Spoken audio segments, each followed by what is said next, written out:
बिस्मिल्लाहिर्रहमानिर्रहीम। Dear students, अस्सलाम वालेकुम। My name is Rihan Sadiq. बेटा, आज के लेक्चर में हम कुछ मज़ीद बातें तो वही हैं जो होती हैं आउटस्टैंडिंग, प्रीपेड, लेकिन उनके नाम बदल जाते हैं, उनकी सेंसेस बदल जाती हैं। लास्ट ईयर एसेट्स कैसे हैं, यानी कि थोड़ी सी प्रैक्टिस आपके मज़ीद लास्ट ईयर एसेट्स पर, कुछ एडजस्टमेंट्स पर, यानी कि जो कुछ आपने किया हुआ है उन्हीं का रिव्यू चलेगा, और उसी तरह ही हम इनकम एक्सपेंडिचर अकाउंट और बैलेंस शीट बनाएंगे।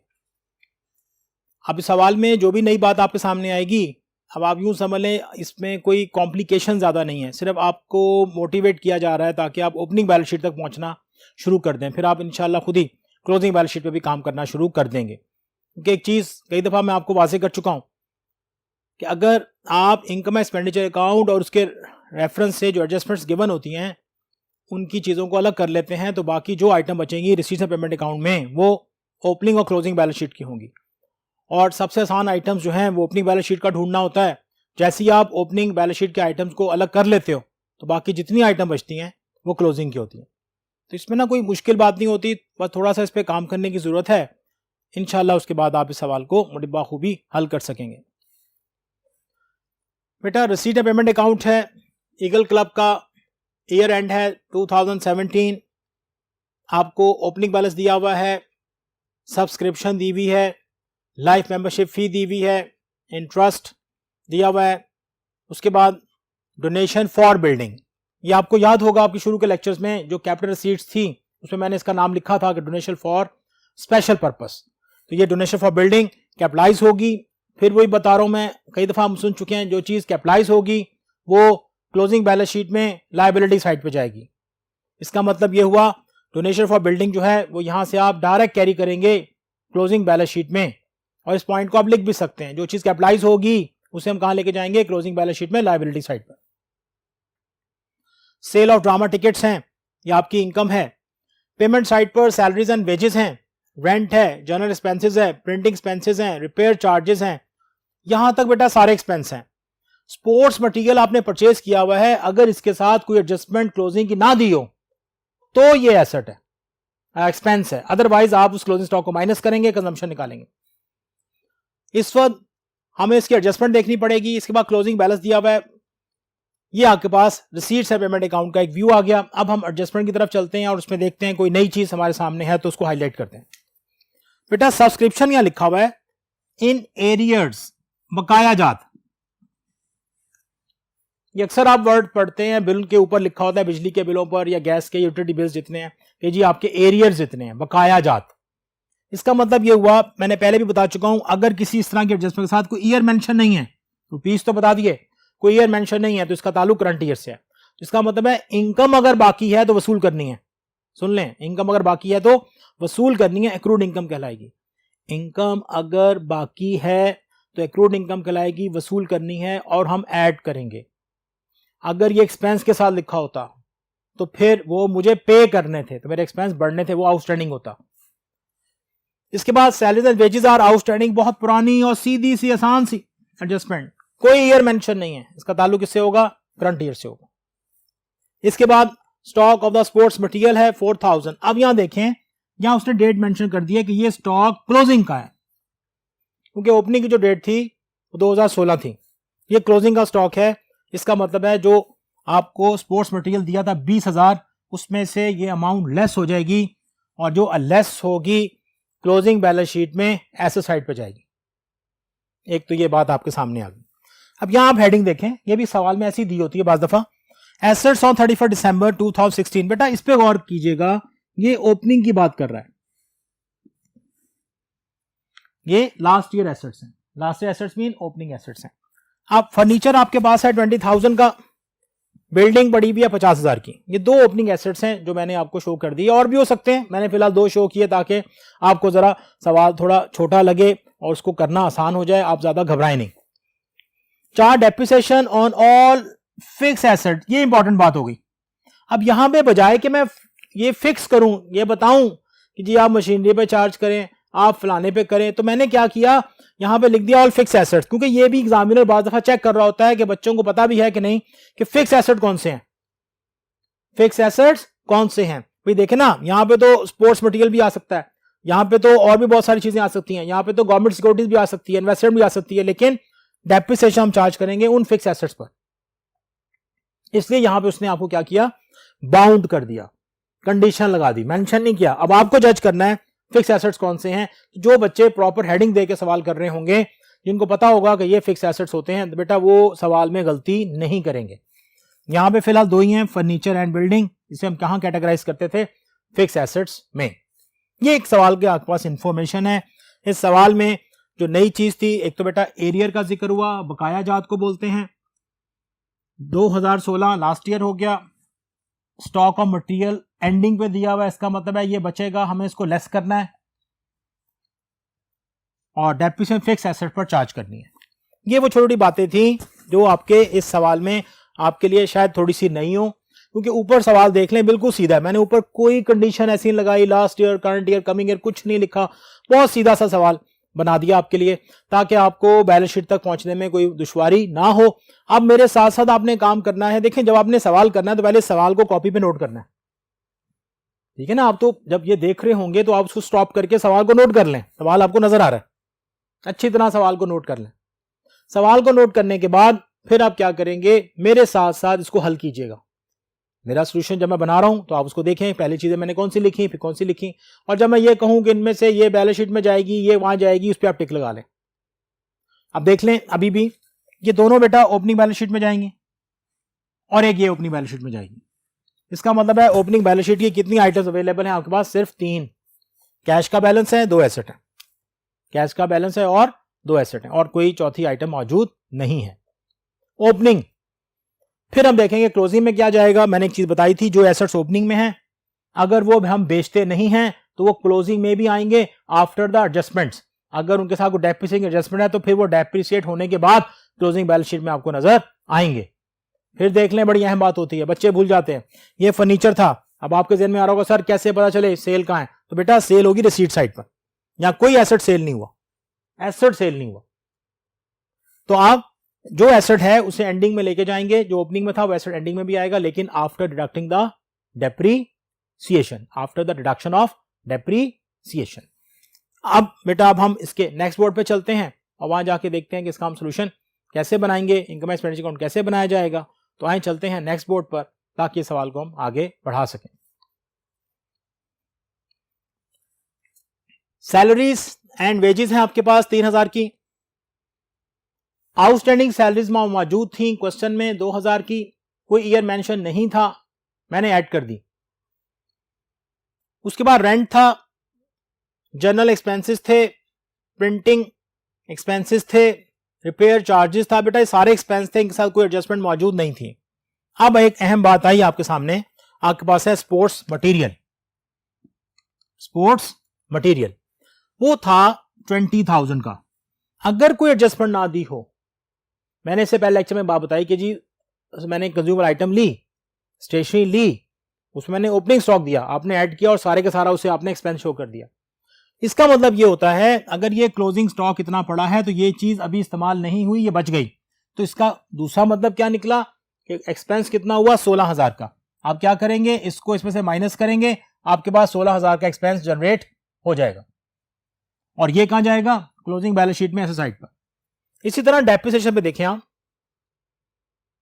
फर्नीचर साल के शुरू में पड़ा था 20,000, फिर 10% इस पे हमने लिया, 12 महीनों का लिया, ये 2,000 आ गया, क्योंकि साल के शुरू में पड़ा था, इस पे पूरे 12 महीने की डेप्रिसिएशन चार्ज हुई। इस साल हमने कोई एसेट परचेज नहीं किया, फर्नीचर परचेज नहीं किया, बड़ा सीधा सा सवाल है। सेम बिल्डिंग 50,000 की पड़ी थी, आपने क्या किया, आपने उसे सेम बिल्डिंग थी तो आपने उस पर डेप्रिसिएशन चार्ज कर दी। जब डेप्रिसिएशन चार्ज किया आपने तो आपने उस पर 10% लिया 12 मंथ्स का, वो आया 5,000 और अमाउंट कितनी बन गई 7,000। अमाउंट कितनी हो गई 7,000, 2,000 ये, 5,000 ये, कितना हो गया बेटा 7,000। इसके बाद हम जा रहे हैं बेटा इनकम की तरफ। सब्सक्रिप्शन था, वहां पे कुछ एरियर्स की बात हुई थी, अगर आपको याद हो, arrears subscription are is arrear थी, बकाया जात थी। 8,000 थे, उसमें आपने ऐड किए थे, आपके पास टोटल सब्सक्रिप्शन बन गई 40,600 की। लाइफ मेंबरशिप फी है आपके पास 5,000 की, इंटरेस्ट था 3,600 का, और सेल ऑफ ड्रामा टिकट से आपके पास 15,000 के। अब आप क्या करेंगे, जब आपको पता चल जाएगा सारे इनकम और एक्सपेंस आपने रिकॉर्ड कर दिए हैं, तो आपने इनकम साइड का टोटल किया, 64,200 आया। इसमें से 1 बाय 1 आपने एक्सपेंसेस को माइनस करना शुरू किया, और जब आप 1 बाय 1 एक्सपेंसेस को माइनस करेंगे तो आपके पास बेटा सरप्लस आ गया 12,700 का। कितने का आ गया? 12,700 का। और ये सरप्लस आप ट्रांसफर करेंगे to the capital fund account, to the capital fund account. फिर देख लें, आपके सामने 4 एडजस्टमेंट्स आपको नजर आ रही हैं। एक आउटस्टैंडिंग की है, ये स्टॉक की थी, ये मैंने लेस कर दी क्लोजिंग बैलेंस में एसेट साइड। ये आउटस्टैंडिंग है, ऐड हो रहा है, कहां जाएगा? Closing balance sheet liability side. उसके बाद डेप्रिसिएशन थी, कहां जाएगा? ये जाके एसेट से लेस होगा। मैंने आपको पहले भी बताया था, बच्चे क्या करते हैं, इस 20,000 में से 2,000 माइनस कर देते हैं और यहाँ 18,000 लिख देते हैं। नहीं बेटा, वो 18,000 जो है वो बैलेंस शीट में लिखा जाएगा, यहाँ सिर्फ उसकी डेप्रिसिएशन लिखी जाएगी जो कि एक्सपेंस होती है, वो तो एसेट है, वो यहाँ नहीं लिखा जाता।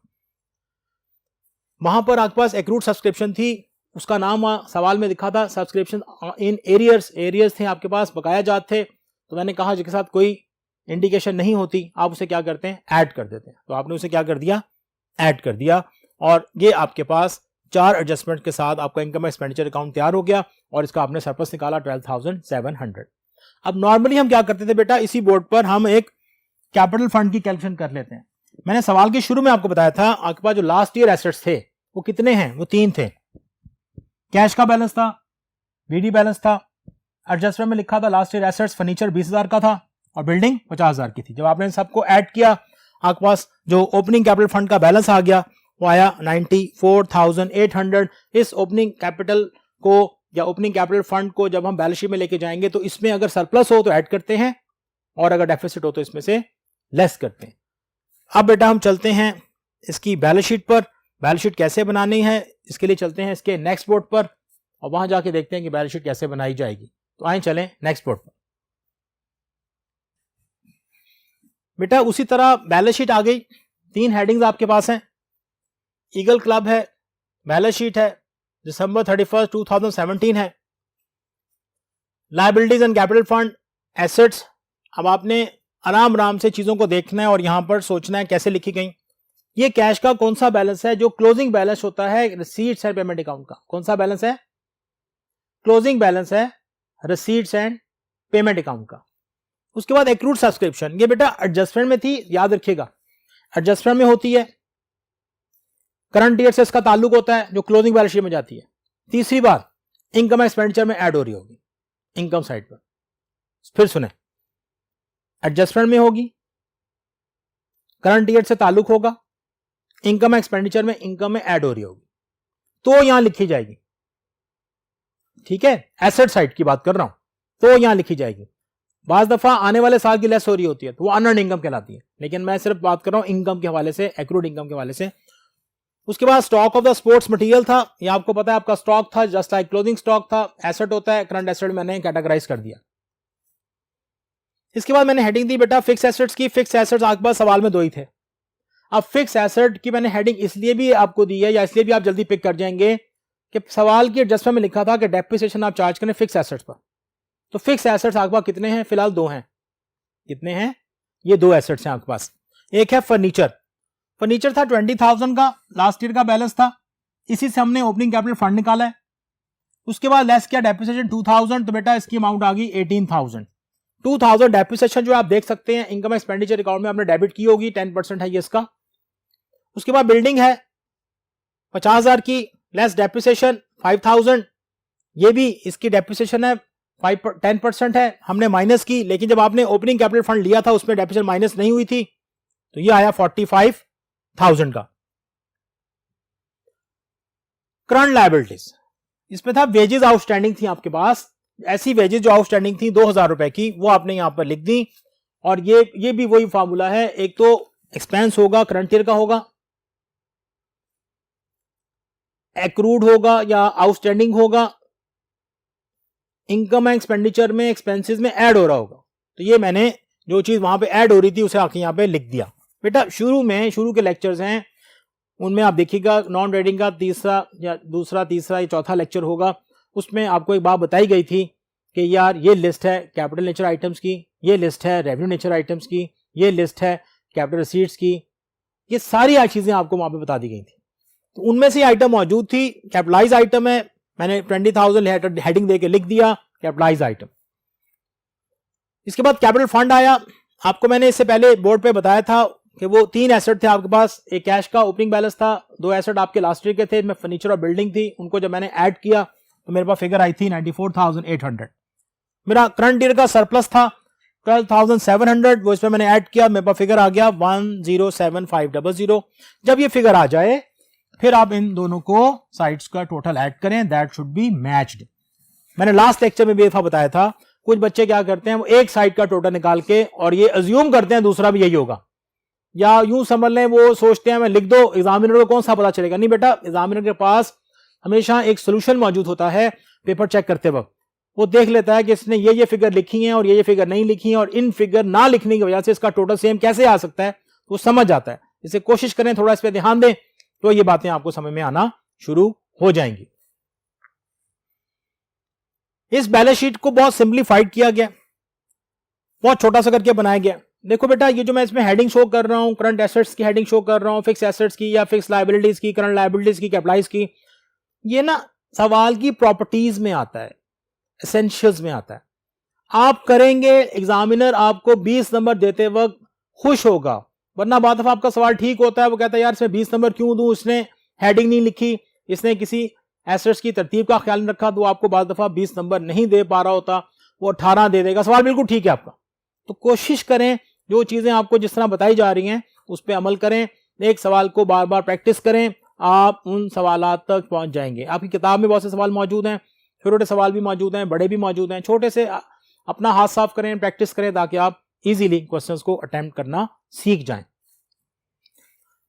नहीं बेटा, आज के लेक्चर में जो अहम बात आपके सामने आई, उसमें एक तो आपको ये सिखाना था कि एरियर्स क्या होता है, एक तो ये बात आपने याद रखनी है। एक मैंने ये चीज बताई कि अगर किसी कंज्यूमेबल आइटम का स्टॉक दिया हो तो वहां से लेस होगा, उसे कंजम्पशन निकालनी पड़ती है।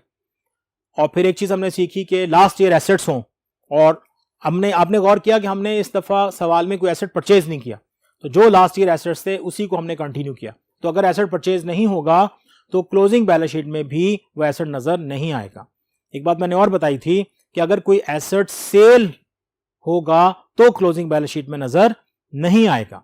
ये बात आपने ख्याल रखनी है, क्योंकि एसेट बाद ऐसा होता है, कुछ एसेट्स ओपनिंग बैलेंस शीट में नजर आ रहे होते हैं, लेकिन बाज बच्चे, और वो एसेट सेल भी हो जाते हैं, लेकिन सेल होने के बावजूद कुछ बच्चे उठा के उसे क्लोजिंग बैलेंस शीट में लिख देते हैं जल्दबाजी में, उसके बाद उनकी बैलेंस शीट मैच नहीं होती।